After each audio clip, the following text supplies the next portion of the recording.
دا وخت موږ سره د ځوان کاخل اتحاد صدر اجاب خان صاحب موجود دی. اجاب خان صاحب نن په تیرو کې ډرون حمله شوې او څه وایي؟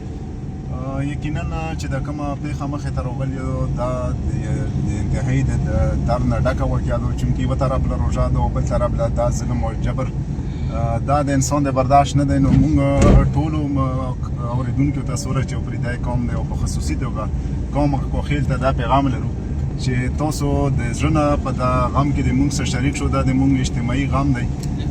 بدقسمتي د موږ دا ده چې موږ کله هم په مسایلو نه راټولېږو، خو په دغه څه واقعي چې روشي بیا د مجبورۍ راټول شو. د خاموشۍ پاتې کېدل دا د مظلوم د ظلم سره مرسته کول دي. لهذا موږ هیڅ توان قوت بل شی نه لرو، خو دا لرو چې د ظالم جابر نظام ته دا ښیو چې موږ مظلوم یو، موږ باندې مزید ظلم مه کوه. د دغې د مخنیوي دپاره د لتونکي وخت د بچ کېدو دپاره پکار ده چې موږ یو اواز او یو توان اواز جوړ کړو چې دا قسمه پیښې بیا مخې ته نه ودرېږي.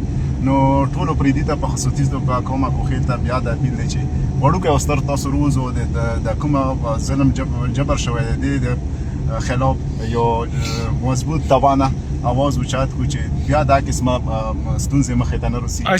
کوم ځای راوځي قوم چونکې الریډي چې کوم شهدا دي هغه بړی چوک ته راوړي دي.